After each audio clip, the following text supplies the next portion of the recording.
I'm going to show you how to make a quick and easy wooden axe for your kids. So I measured 3 feet on this board, and I'm going to cut this board into 1-inch pieces for the handles. Now, after marking that, I realized that on my circular saw, it shows me, how to line it up to do 1-inch strips. So I did that, and I got this idea because my daughters like How to Train Your Dragon movies and the How to Train Your Dragon show, and they were asking me to make them an axe. And I made one for one of my daughters before Christmas, and after Christmas I said, well, what was your favorite present? And it was funny, it was the axe. So she got a bunch of cool stuff, but the axe was her favorite. Now I freehand the axe head, but you might want to draw it out, especially if you're making many to sell and making them consistent. But you can see what I did there. 2 curved lines out and then 1 curved line over to connect it. And then I just drill a hole for the screws, or 2 of them. And the good thing about using screws along with glue is that the kids can play with it immediately. The screws will hold it in place. Now I just did that for the screw head to go in. I'm using Phillips head screws, but I really recommend the hex screws. They just do so much better. Now what you're going to see is, I put the glue on to screw it up,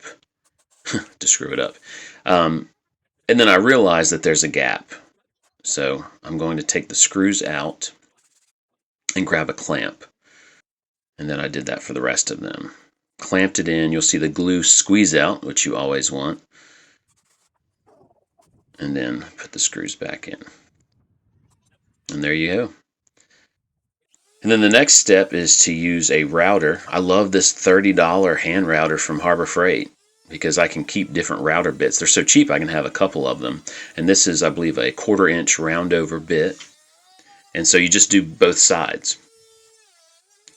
When I first made this, I used an angle grinder for the with a carbide disc for the axe head, but then I realized just doing that round over bit is good.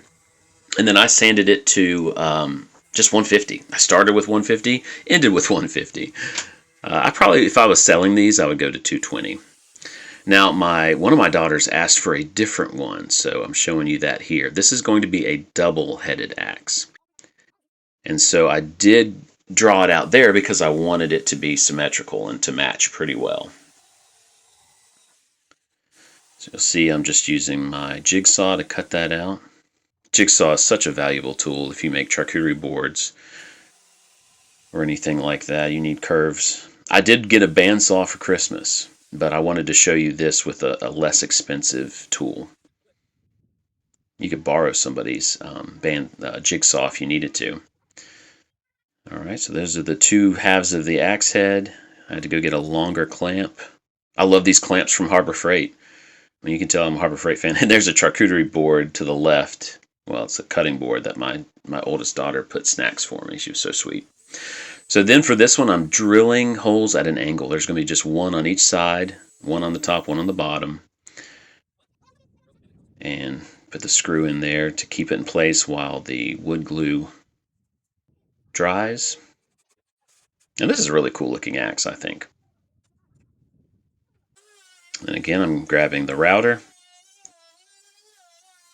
It's amazing how a router just makes, round over bit just makes something look so complete that looks so rough. And it does it in such short time.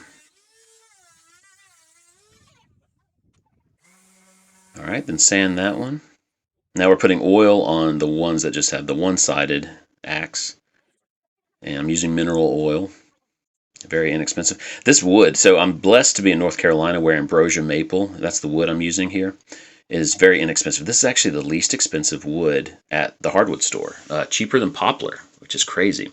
I love this. This is like my favorite wood. It's so beautiful. There's my oldest daughter helping me oil them.